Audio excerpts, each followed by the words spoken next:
Olá, meus caros, espero que esteja tudo bem com vocês. Estamos de volta então para mais uma aula e essa vai ser a última aula do conteúdo que estava previsto para esse período especial, né? Esse período especial letivo. Talvez eu apresente uma ou duas aulas a mais que vão cobrir tópicos que não estavam previstos para ser dados nesse período, mas vamos ver. Então, aqui, essa vai ser a última aula dentro do conteúdo originalmente previsto, tá? E o plano de aula é o seguinte, a gente vai voltar ao teorema fundamental do cálculo, porque a gente enunciou, utilizou em várias situações, mas a gente não explorou um pouco mais sobre isso, né, como ele merece, tá? Então, a gente vai começar com o teorema fundamental do cálculo, vamos relembrar, vamos demonstrar alguns fatos, e depois a gente vai voltar ao teorema fundamental do cálculo, junto com a regra da cadeia, para tirar uma fórmula que é importantíssima, principalmente com coisas que vocês vão ver mais adiante no profissional lá sobre mecânica do contínuo, fluidos, gases, etc. Tá? Tem certas coisas que são regiões que são variáveis no tempo e que essa fórmula que a gente vai fazer, no caso de uma variável, se estende e aqui é muito importante. Ok, então vamos começar. Teorema fundamental do cálculo. Esses são os protagonistas da história do cálculo. É o Newton e o Leibniz. Na realidade, as ideias do cálculo, como eu já comentei, elas já vinham sendo amadurecidas, né, muito antes do Newton e do Leibniz. Mas eles fizeram um trabalho de sistematizar, né, fazendo a ligação entre derivada e integral e principalmente as aplicações do cálculo. Tá? Então, eles são então considerados os pais, né, do cálculo diferencial e integral. Muito bem. Então, a aula de hoje vai ser o seguinte, né? Nós vimos na aula anterior o teorema fundamental do cálculo, cujo enunciado se divide em duas partes, né? Tinha a parte 1 e a parte 2. A parte 2 foi a que a gente utilizou para calcular integrais, né? Para calcular aplicações da integral, né? Tipo área, volume, etc. A gente desenvolveu métodos para calcular primitivas e depois usava o teorema fundamental do cálculo, que relacionava a integral com a primitiva, né? E a gente vai aqui enunciar para relembrar. Ok? Então a parte 2 é isso aqui, ó. Considere uma função f definida no intervalo fechado AB que seja contínua. E suponha que você descobriu uma função g, uma outra função g, de AB em R, tal que a sua derivada coincide com a f original. Tá? Então, coincide nos pontos do intervalo AB, mesmo que não coincida nas extremidades, mas que coincida no intervalo AB. Tá? Porque elas podem não ser deriváveis nas extremidades. Então, o teorema diz o seguinte, que a integral de A até B de f de x dx pode ser calculada como o valor da primitiva que você descobriu no ponto B, menos o valor da primitiva no ponto A. Tá? Então, essa expressão aqui é o que normalmente a gente usa nas aplicações. Tá? E é a segunda parte do teorema fundamental do cálculo. Também leva o nome de o teorema da variação total, mas é o teorema fundamental do cálculo. Mas a parte 1, a gente não explorou, só enunciou, passou batido, né? Então, nós vimos também alguns métodos para o cálculo explícito de primitivas de várias funções elementares, né? Método de substituição simples, método de substituição trigonométrica, integração por partes, etc. Eram os métodos que a gente tinha para calcular as primitivas e usar a parte 2 do teorema fundamental do cálculo. Tá? A pergunta básica que resta para responder, então, é o seguinte, que a gente já comentou lá atrás. Quais as funções que possuem primitivas? E nós vimos, né, já foi dado, foi dito, que a resposta para essa pergunta, uma resposta, é a parte 1 do teorema fundamental do cálculo. Então ele diz quais são que se você, sob certas hipóteses, você garante que tem a primitiva. Agora, como calcular a primitiva? Bom, aí tem que fazer aqueles métodos todos que a gente usou. Certo? Bom, e além disso, a gente viu também que tem algumas funções que não têm primitivas elementares, ou seja, não podem ser obtidas por aqueles métodos que a gente desenvolveu. Tá? Mas a parte 1, então, diz o seguinte, olha, seja f uma função contínua e defina g por essa expressão aqui. Ó. O que é o g de x? G de x é a integral de a até x do f, da função f. Então você tem aqui ó, o intervalo AB, tá? Daqui o A até B. Você pega um x intermediário aqui e, por exemplo, suponha que essa função f é positiva e calcula a área de A até x, debaixo do gráfico da função. Tá? Então, esta função, com a variável x agora sendo o limitante da área, ela é uma primitiva. Ou seja, a derivada disso aqui é igual a f de x.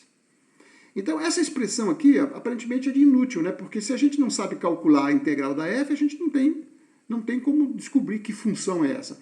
Mas ela é dada por essa expressão aqui, ó. Se a f for positiva, é a função área.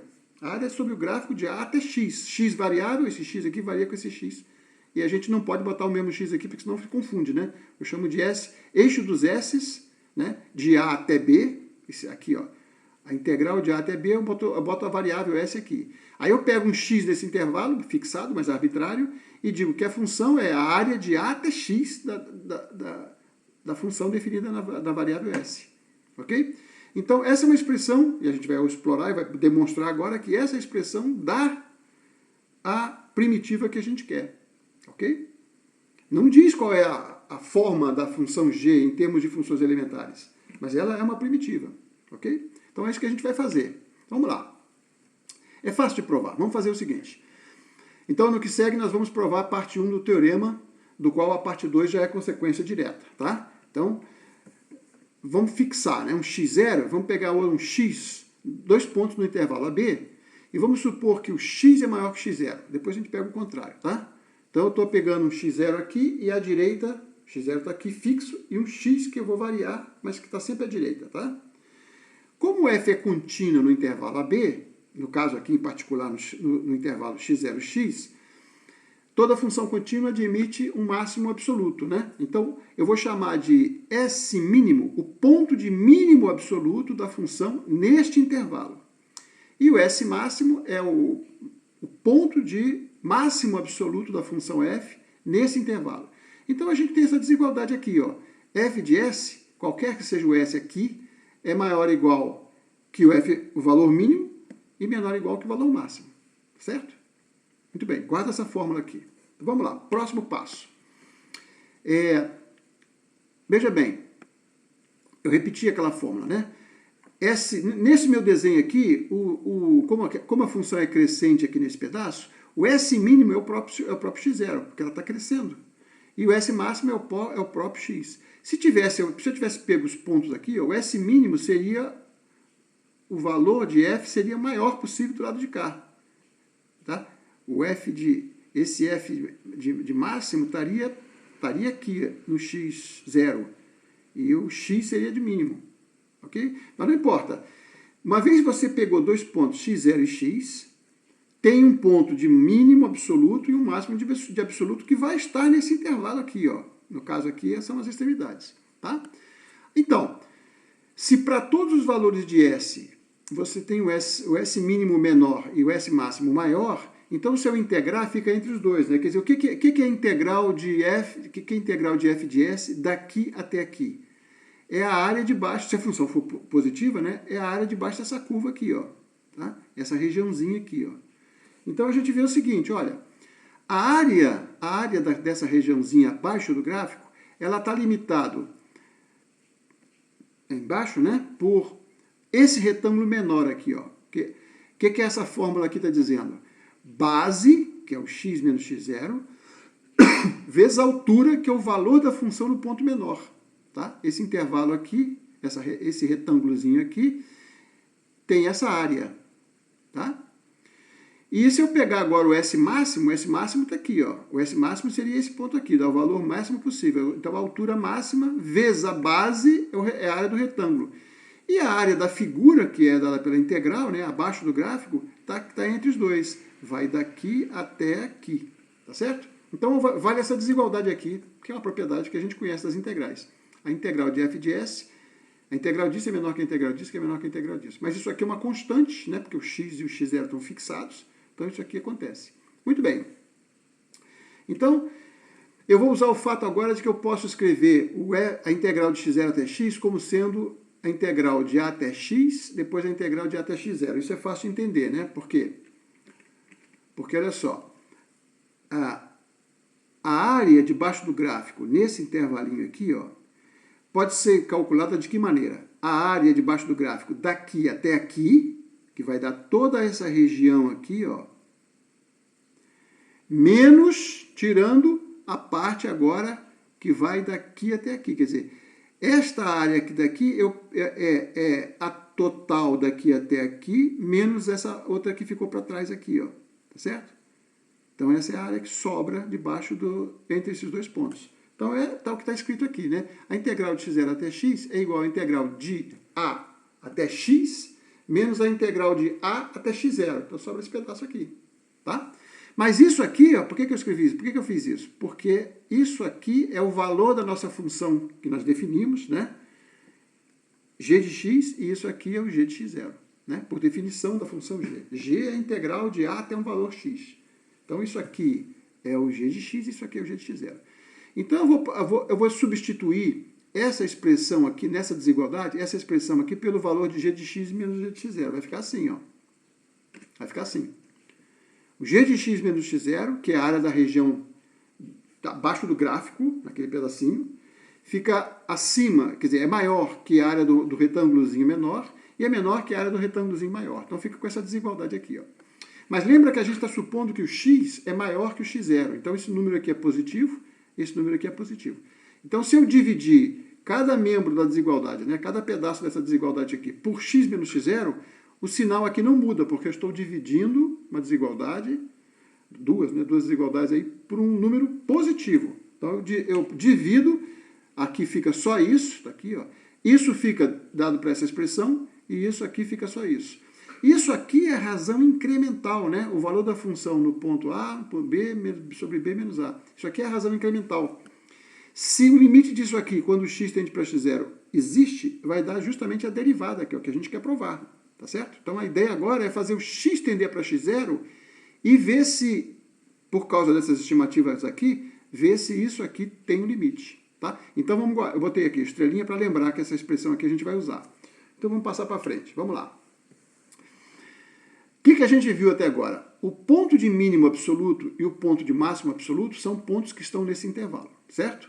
Muito bem. Se eles estão nesse intervalo, então, quando eu pego esse valor de x, que está aqui o x0, aqui está o x, e os s mínimo e máximo estão aqui dentro, tá? Quando eu vou diminuindo o x, os valores vão ficando cada vez mais apertados, porque o x0 está fixo.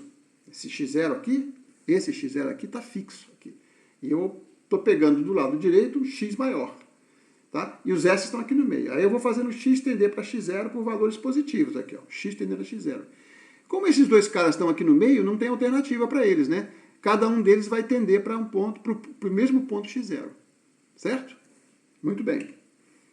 Como a função f, a gente está supondo que ela é contínua, então se esse número tende para esse, o f desse número tende para o f desse, por definição de função contínua, né? Os valores tendem, no gráfico, o gráfico não está quebrado, então vão para o valor correspondente. Então o limite, quando o x tende para x0 pelo lado direito, esses valores aqui vão tender para esse, esses valores aqui vão tender para esse. Ora, então, vamos voltar para aquela nossa fórmula estrelinha lá de trás. A razão é incremental, vamos fazer o x tender para x0, né? Vamos fazer o x se aproximar de x0. Isso aqui vai tender para esse valor, isso aqui vai tender para o mesmo valor. Então, pelo teorema do confronto, né, o teorema do sanduíche, essa expressão complicada aqui, ela não tem escapatória. Ela vai tender para esse valor aqui, porque os dois, né, o f máximo e o f mínimo, estão se aproximando do f de x0. Tá? Então, isso aqui vai tender para zero. Ou seja, pelo teorema do confronto, né, que eu estou usando aqui, ó, isso vai tender para isso, esse vai tender para esse, que é o mesmo valor, então não tem escapatória. Quando o x tende para x0, por enquanto, pelo lado direito, você vai ter que isso tende para isso. Tá? Ou seja, eu vou escrever assim, ó, o limite lateral à direita dá o valor que eu gostaria. Não é a derivada ainda, porque a derivada não pode ser só um limite lateral. Para ser derivável, os dois limites laterais, para a esquerda e para a direita, tem que ser iguais, para ter reta tangente. Tá? Para ter uma reta ali. Mas então a gente fez pelo lado direito. Se acontecer a mesma coisa pelo lado esquerdo, então o limite existe e é esse valor que é o que a gente quer provar. Então vamos fazer pelo lado esquerdo agora. Então agora eu vou pegar um x menor que o x0. Então o x0 está x0 está aqui e o x está para o lado esquerdo, tá? Pro lado esquerdo de vocês, tá? Muito bem. Aí eu vou usar de novo. O que é isso? O que é essa expressão aqui? A integral de x até x0 é a integral de a até x menos a integral de a até x0 menos a integral de a até x. Vai ficar assim. É o g de x0 menos g de x, tá? E isso aqui é a base, né? Lembra que o x0 é maior que x. Então isso aqui é o tamanho da base, isso aqui é a altura do retângulo. Então a mesma expressão.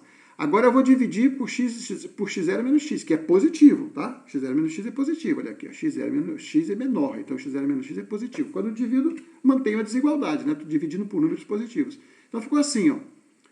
Mas não está exatamente como a gente definiu, né? Na definição, esse cara sempre está à direita, mas não importa, porque se você multiplica isso por esse numerador por menos 1 e também o denominador por menos 1, menos com menos dá mais, não muda o sinal, ou seja, continua valendo a desigualdade. Então eu vou multiplicar o numerador por menos 1 e vou multiplicar o denominador por menos 1. Vai ficar a mesma coisa que tinha antes, ó. Pronto. Ok? Agora sim, agora o x vai tender para x0 por valores negativos. O mesmo argumento que a gente fez da continuidade da função, né, o teorema do confronto, vai nos dar que o limite pela esquerda também existe. Não tem esse zero aqui não, tá? Esse zero aqui escorregou e eu não vi. O limite pela esquerda desse cara aqui é igual ao valor da f de x0 e a gente já tinha pelo lado direito também. Então, temos a conclusão. Aquela função que a gente definiu como a área debaixo do gráfico, se a f for positiva, é a primitiva da função f, da integrando, né? A primitiva da f. Por quê? Porque a gente provou que a derivada da g é a f. E o x0 é um ponto arbitrário que a gente fixou. Ok? Então é isso. Então provamos o teorema, tá? Observações. Primeiro, é fácil provar que a primitiva dessa função aqui é uma função contínua, tá? Não provei isso, mas é fácil, porque em vez de você fazer a análise pegando os pontos máximos e mínimos no intervalinho, você fixa no intervalo todo o valor absoluto da função no A, no intervalo AB, e o valor mínimo absoluto. E faz aquelas estimativas com esses dois valores fixados agora. E aí você conclui uma desigualdade até simples, tá? Então, ela é contínua nesse intervalo e ela é derivável no intervalo. Essa função g ela é contínua nesse intervalo e ela é derivável no intervalo aberto. A gente não pode garantir que ela seja derivável nas extremidades, né, como derivada lateral. Não pode garantir porque, por exemplo, se a g de x, que está definido por uma integral aqui, se a gente faz a conta e descobre que ela é assim, ó, ou que é uma raiz quadrada, por exemplo, né, que tem uma síntota vertical assim inclinada, a derivada aqui é mais infinito e a derivada aqui é menos infinito, né? Porque olha, a reta tangente aqui é zero, né? Horizontal. Aí quando você vai pegando aqui, ela vai ficando com a inclinação cada vez maior negativamente. Nesse ponto aqui, a reta vertical. Reta vertical é inclinação infinita. Mais infinito ou menos infinito. Tá certo? Então eu não posso garantir que derivada, sempre que as coisas descerem assim, né? Ou assim, você não pode garantir a derivada. Então o teorema dizia que essa função g ela é derivável no intervalo aberto, podendo ser fechado, mas não pode garantir sempre que seja fechado. Mas sempre no intervalo aberto, e a derivada da g é o valor da f no ponto x. A derivada dessa função aqui, definida por essa expressão no ponto x, é a f nesse ponto x. Ok? É a primitiva. Então, com essa expressão, a gente pode sempre dizer qual é o jeitão e pode fazer estimativas, pode fazer uma opção de coisa com a primitiva, mesmo que a gente não saiba calculá-la, tá? Como a gente vai ver mais adiante. Vamos lá. Outra observação. Nós dissemos em aula anterior que a função y igual a elevado a menos x2 não possui primitiva em termos de funções elementares, né? Eu já falei isso. A gaussiana, essa aqui é a gaussiana, aquela função ela é assim, né? É um sino. Ela não tem primitiva em função conforme. Isso a gente demonstra, é difícil demonstrar, não dá para fazer em cálculo 1, mas é conhecido. A primitiva dessa função não pode ser obtida como no caso dela, né? Essa função aqui é a própria exponencial composta com x2, com menos x2. Exponencial composta com x2. Então ela é uma função elementar, porque a exponencial é básica.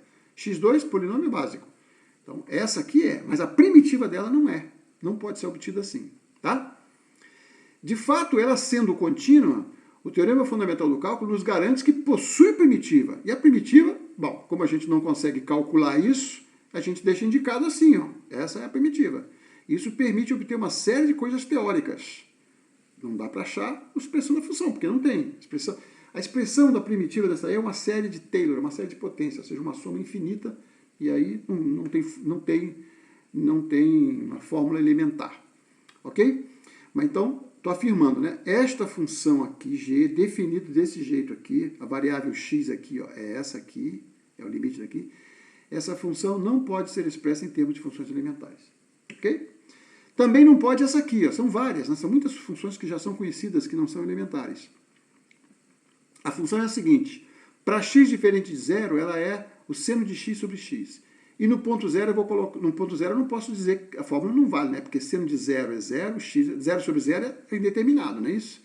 Então, mas o limite a gente sabe que é 1. Então se eu botar o valor de 1 aqui, ó, eu estou tapando aquele buraquinho que falta, tá? Então ela passa a ser uma função contínua, se eu definir a expressão dizendo que no ponto zero ela vale 1. Então o limite disso é 1, que é o valor que eu estou dando aqui, ó. Então esta função assim definida, ela é contínua. Se ela é contínua, o teorema fundamental do cálculo, parte 1, diz que ela tem primitiva. E as primitivas são todas dessa forma aqui, ó. Um número a qualquer com uma constante c qualquer.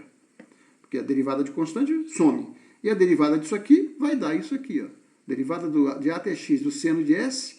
Quando eu derivo, simplesmente jogo fora a integral e coloco x aqui e x aqui. Ou seja, é isso. Tá? Muito bem. Mas essa função aqui também não é representável por combinações, operações em quantidade finita de funções básicas. Não é. É conhecido isso. Tá? Muito bem. Mas essa função aqui, ela é tão importante, a gaussiana, ela é tão importante, ela aparece com tanta frequência em aplicações de física, teoria das probabilidades, etc. Por exemplo, nos fenômenos de dissipação de calor, ela sempre está presente. Ou ela ou variantes dela. Tá? E teoria das probabilidades, ela é chamada de a distribuição normal de probabilidades. É muito importante. Ela é tão importante que a primitiva dela, que a gente falou aqui atrás, né? Que essa primitiva aqui, ó, essa primitiva aqui, a gente vai dar um nome especial para ela. Ela é não elementar, mas a gente vai dar um nome para ela. É a função erf, erro. Erf vem de erro, tá? E é dado por essa expressão aqui, ó. É aquilo que a gente viu, né? Integral de 0 a x, de elevado a menos S2 ds, e bota uma constante aqui. Então, pelo teorema fundamental do cálculo, a derivada dessa função aqui é a constante, e aqui eu simplesmente elimino a integral e boto x aqui. Pronto, isso é a derivada. É aquela que nós tínhamos lá, praticamente, né? Menos de uma constante. Essa aqui, ó, é exatamente a mesma, só que botou uma constante aqui, tá? Então, o teorema fundamental do cálculo diz, a gente dá um nome para essa expansão, para essa função, porque ela não é que ela seja elementar, mas ela é muito importante. Ok? Tá aí o gráfico da função erf, tá? Ela é uma função tipo sigmoide, né? Sigmoide é uma função, toda função que tem essa fórmula aqui, lembra o sigma do grego. Então ela é chamada de sigmoide. Ok? É uma função ímpar, porque na realidade esta função aqui é par. Né? Se você trocar o x por menos x, é par. Uma função é par, a derivada dela é ímpar. Se a função é ímpar, a derivada dela é par. É se somente se. Quer dizer, uma função é par se somente se a sua derivada é ímpar. E vice-versa. Uma função é ímpar se somente se a derivada é par. Então, se essa aqui é par, a sua primitiva é ímpar. Né? Por quê? Porque a derivada de uma ímpar tem que dar uma par sempre. Então, aqui ela é ímpar, é completamente simétrica aqui. Esse pedaço aqui é refletido exatamente como está aqui, quando você reflete em relação à origem. Por exemplo, esse ponto aqui, ó, refletido em relação à origem, vai dar exatamente esse que está aqui. Ok? Então, isso se vocês forem estudar probabilidade, vocês vão ver, vocês vão trabalhar com essa função. Ok? Bom, mas e aí vem a seguinte pergunta, mas por que tem que botar aquela constante lá? A resposta está nesse fato aqui, ó, que ela tem uma assíntota horizontal no 1 para lá e uma assíntota horizontal no menos 1 para lá. Essa altura aqui é menos 1. Tá? E isso vem da probabilidade. Então eu coloquei assim, ó, pergunta inevitável. Qual o significado da constante 2 sobre raiz de π na expressão de f? E a resposta, como eu já falei, né, é da teoria de probabilidades, porque se uma função ela é uma densidade de probabilidade, então a integral no espaço todo tem que ser sempre 1, porque, né, total de probabilidade não pode ser maior, probabilidade não pode ser maior que 1, tá? Então a densidade tem que ser tal que quando você soma todas elas tem que dar 1. E por que é exatamente esse valor? Porque a gente pode provar que essa integral imprópria, que a gente sabe que converge, porque a gente já viu isso na aula passada, tá? Mas a gente sabe calcular, não usando o teorema fundamental do cálculo, sim, porque eu não sei qual é a primitiva disso, tá? Mas a gente pode fazer uma opção de, tem várias maneiras, usando variáveis complexas e tal, que mostra que esse valor da integral imprópria vale raiz de π sobre 2. Então, se você quer que isso aqui dê 1, tem que dividir por raiz de π sobre 2. Por isso que aparece aquele 2 sobre raiz de π aqui, ó, tá?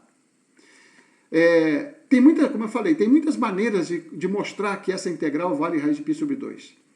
A mais simples a gente vai ver em cálculo 3. Quando vocês forem fazer cálculo 3, tem um truque, né, usando integrais duplas, que nos permite fazer uma mudança de variável, usando coordenadas polares e tal, e a gente consegue mostrar que vale isso aqui. Mas não dá para fazer em cálculo 1, fica muito difícil de fazer isso. Tá? Muito bem. Agora vamos para o segundo ponto da aula de hoje, que é o teorema fundamental do cálculo e a regra da cadeia. E aí depois eu vou comentar um pouco mais como o que a gente está deduzindo aqui de uma maneira muito, muito simples, uma situação muito simples, numa situação mais geral, é muito importante. Então vamos lá. Eu preferi fazer o seguinte, olha, para tratar desse tópico, vamos iniciar colocando um problema de taxas relacionadas. A gente aproveita e dá uma lembradazinha lá atrás como é que se relacionam as taxas, né? Você tem funções que se relacionam e as suas derivadas também vão se relacionar, e isso significa que as taxas são relacionadas. Então vou colocar um problema que é o seguinte, olha aqui, ó. Olha para essa figura. Eu tenho uma função aqui que eu escolhi, podia ser qualquer uma, mas eu escolhi essa aqui, tá? 1 sobre 1 mais x4. A primitiva dessa função está lá a integral imprópria dessa função, né, as primitivas, estão lá na última lista que eu mandei, lista 7, o último item. É bem complicadinho de fazer isso aqui. A gente pode calcular, bem complicadinho. É elementar, tá? A primitiva disso aqui é elementar. É uma coisa enorme, mas é elementar. Mas aqui eu não preciso fazer aquela conta, não. Que eu quero usar o teorema fundamental do cálculo. Então o problema é o seguinte, olha só. Eu vou ler aqui, depois eu vou explicar melhor. Na figura abaixo, o ponto P, que é esse aqui, ó, que tem uma bolota vermelha ali, parte da origem do sistema de coordenadas e se desloca para a direita. Então esse pontinho está andando para lá, ó. Tá? Em cada instante ele sai daqui da origem e vai andando, com uma certa velocidade que pode se variar, acelera, desacelera, não importa. Tá? A velocidade é V de t em centímetros por segundo. Agora, quais são as informações que a gente tem? Sabemos que num dado instante, t0, né, você tirou uma foto, o ponto tem nessas coordenadas aqui, é 3, 0. Então, isso aqui, digamos, aqui é 1, aqui é 2 e aqui é 3. Ele está no ponto 3, 0. Tá? E esta área da figura, nesse instante em que eu desenhei aqui, ó, essa área aqui vale 2 centímetros quadrados. Tá? Mais ou menos. Isso aqui seria 3, aqui seria 2, mas está diminuindo aqui, então vai dar 2 centímetros quadrados. Faz de conta, tá? E está aumentando, né? Claro que se a função é positiva e você está andando para lá, ela vai, essa fronteira que está aqui, ó, vai aumentar para cá, a área vai aumentar. Então, por um experimento, tirando fotografia, medindo, etc., descobriu-se que a área está aumentando de 0,2 centímetros quadrados por segundo. Tá certo? Então, eu sei num certo instante t, eu sei onde está o ponto, eu sei quanto mede a área e eu sei de quanto ela está variando, a taxa dela, né? A taxa de variação da área é 0,2 metros por segundo ao quadrado. Positivo, né? Porque está crescendo. Ok? E aí, com esses dados, eu quero calcular qual é a velocidade desse ponto. Um outro problema seria dar a velocidade do ponto e calcular a variação da área, quer dizer, a taxa de variação da área, com que velocidade a área aumenta. Tá? Mas aqui no caso eu estou supondo que foi medida essa variação e eu quero achar a velocidade do ponto. Então, para a gente exercitar. Muito bem, como é que a gente resolve esse problema? Vamos lá. Vamos fazer todas as interpretações que estão aqui com as coisas que a gente já viu. Então vamos lá. Eu vou chamar de x de t a posição do ponto P em qualquer instante t, tá? Arbitrário. Então, por exemplo, naquele instante t0 ele está aqui, mas antes ele estava aqui, está para lá, tá certo? Então, x de t é a posição no instante t. Ok? Está aqui, x de t é a posição no ponto t. A de t é a área da região nesse mesmo instante t. Quer dizer, quando o ponto estiver na posição x de t, a área é a de t. Então, funções de t, tá? Isso aqui mede a área em centímetros quadrados, isso aqui mede a posição em centímetros. Tá certo? Como eu sei que é área, então a de t se escreve assim, ó, integral de 0 até o x de t, veja bem, a integral de 0 até um certo x de t, tá? De quem? De que função? Essa função aqui que eu estou chamando de f. Tá? Tá aqui a nossa f. Então, bom, então essa é a função, que é a função área, tá? E foi dado que a sua derivada num dado instante é 0,2. 0,2 centímetros ao quadrado por segundo, 0,2. Tá bom? Muito bem. O que mais? O que a gente sabe? Isso aqui são dados do problema, né? O que a gente sabe? A gente sabe, pelo teorema fundamental do cálculo, que esta função, que mede a área de 0 até x, é uma primitiva, na variável x, é uma primitiva da própria f. Por quê? Porque a gente viu que a derivada da g é a própria f em qualquer ponto x. Tá certo? Ora, então, se essa função aqui, se eu trocar o x por x de t, então a g, a nossa área vai ser g composta com x de t. Porque olha só, o que é a área? A área é a integral de 0 a x é a g. G de x de t. Esse x aqui é variável qualquer, fixada. Aqui ela está em cada instante sendo medida no tempo, tá certo? Então, a de t é o g de x de t, ou seja, uma função composta. Ora, se é uma função composta, eu posso usar a regra da cadeia, não é? Está aqui, ó. Se a de t é g de x de t, então a linha de t é o f, que é a derivada de g, é o f no ponto x de t, vezes x' de t. Certo? Ora, então, e o que é o x' de t? Bom, x' de t é a taxa de variação da posição, é velocidade. Então, isso aqui é o v de t. Então, eu posso fazer o seguinte, olha, a velocidade é igual à derivada da área, né, a variação da área, dividido pela f, que eu tenho uma fórmula, que é aquele 1 sobre 1 mais x4, calculado no x de t. Isso para qualquer t, mas em particular no ponto t0. Então, pega esse cara aqui, joga para cá, então vai ficar v de t igual a isso dividido por isso. V de t igual a isso dividido por isso. Mas no instante t0, tá? Não é em qualquer instante que eu quero só no instante onde eu obtive as medidas. Vai ser, no instante t0, vai ser o a' de t0 dividido por f de x de t0. Bom, a linha, aí eu substituo os valores. Ó. A linha de t0 foi dado, é 0,2 centímetros quadrados por segundo. O f é 1 sobre 1 mais x4, ou seja, é 1 sobre 1 mais 3 à quarta potência. 3 vezes 3, 9, 9 vezes 3, 27, 27, 81. Então, isso aqui essa parte aqui é 1 sobre 1 mais 81. Então, é 1 sobre 82, tá certo? Então, faz a conta, está aqui, dá isso, esse valor aqui, né, 0,2, que é 1/5, está aqui, e 1 sobre 82, no denominador, é 82. Então, faça a conta, está aqui. Ó. Então, a velocidade é 16,4 centímetros por segundo, que o pontinho está se deslocando naquele momento. Tá? Ou seja, se o pontinho P tivesse um velocímetro, naquele instante que foi pedido, o ponteiro está marcando 16,4 centímetros por segundo, a velocidade dele. Tá certo? Muito bem. Então, a taxa de variação, o que a gente fez aqui? A gente usou o teorema fundamental do cálculo para passar o g, derivada do g, g', como sendo o valor da f neste ponto. Mas tem que derivar o x, porque a gente está derivando em relação a t.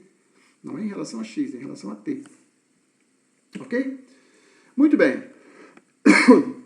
O problema acima envolve a composição de fórmula, da fórmula geral das primitivas, que é dada pelo teorema, né, com uma outra função qualquer. Mais precisamente, se você tiver uma função contínua f e você quer calcular a integral de 0 até... Você calcula a integral de 0 até um valor que depende de x, isso define uma função f de x, que é a composta da primitiva da f com a φ de x, que é isso aqui, ó. Tá aqui a composição. Então, toda vez que aparecer isso, a gente consegue derivar. Por quê? Porque a derivada da f da f grande, é a f pequena calculada nesse valor, que está aqui, ó, vezes a derivada do expoente, né, daquele negócio ali, no ponto x. Então, vai ficar aqui a regra da cadeia, né? É g' de φ de x vezes φ' de x. Desculpa, aqui é x, não é s. X. Tá? Estou calculando aqui em x. Essa é a variável de integração, a variável muda. Isso aqui não... Ah, uma coisa que é boa, importante. Não faz sentido você colocar um x aqui e integrar em x aqui também. Não faz sentido. Tá? Aqui, isso aqui quer dizer o seguinte, que se você pega o intervalo de 0 a x, você vai partir esse intervalo em pedacinhos. Então você bota o ΔS, ΔS, ΔS, ΔS, ΔS, até o x. Você não pode botar Δx com x que vai dar confusão. Tá? Então, a gente chama disso de integral muda. A variável muda. A integral de 0 a φ, que depende de x, então a função vai ser x. Isso aqui é a integral muda, a variável muda. Tá? Muito bem, então é isso. Podia ter também aqui uma função b de x e aqui uma função a de x. Então a gente usa aquela fórmula que nós já usamos lá atrás, né? A integral de a até b de f de s é a integral de c até b menos a integral de c até a. Que a gente já viu isso aqui, né? Ó. A integral de x0 até x é a integral de a até x menos a integral de a até x0. Não é isso? Né? A área desse quadradinho aqui, dessa regiãozinha aqui, é a área da região total daqui até aqui, menos a área dessa regiãozinha daqui até aqui. Ok? A gente já fez isso. Então, eu posso escrever sempre assim, ó. A integral de a até b, eu escolho um ponto que isso não importa, se está atrás ou está à frente, não importa muito. Propriedades da integral. Mas você pode imaginar que o c está antes do a, né? O a é menor que o b, então você pode dizer que o c é menor ainda. Então, a integral de a até b é a integral do menor até o b, menos a integral desse menor até o a. Ok? Então, agora suponha que esse a e esse b estão variando com x. Então, você tem f de x, isso aqui, ó. Tá? Mas isso é o g de b de x, né? Porque isso aqui é o g. É o g de b de x menos o g de a de x. Então, calcular a derivada disso, você vai estar... a f, né? Essa função aqui é dada pela g, né? Aparecer assim. Então, você vai ter a derivada, olha, você deriva essa parte menos essa parte. Então, usando a regra da cadeia. A derivada de g é a f. Então, vai ficar f de b de x, b', menos f de a de x, a'. Tá, essa fórmula aí é uma fórmula importante. Aqui pra gente é só, digamos, conceitual. Mas agora é o seguinte, olha o que a gente está fazendo, só para encerrar. A gente está pegando regiões que estão modificando, tá? Então agora você imagina o seguinte, você jogou uma quantidade de óleo na água. Ela se espalhou, então você tem uma região onde ela está o óleo, né?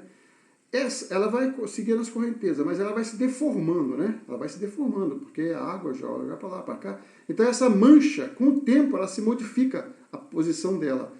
E pode eventualmente se espalhar. Tá certo? Então, aquela nossa regiãozinha, ela está crescendo, né? Está variando com o tempo, né?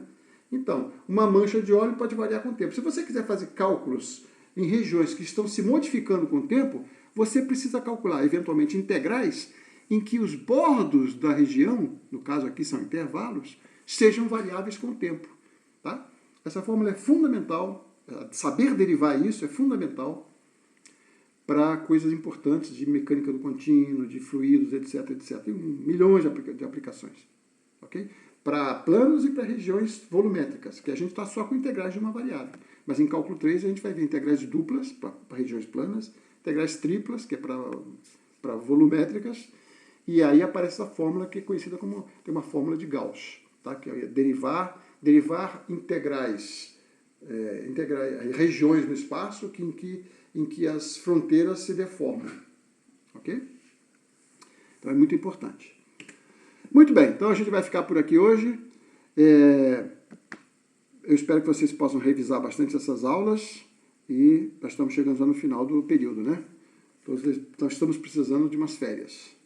Ok, gente, então um grande abraço, até logo, até a próxima.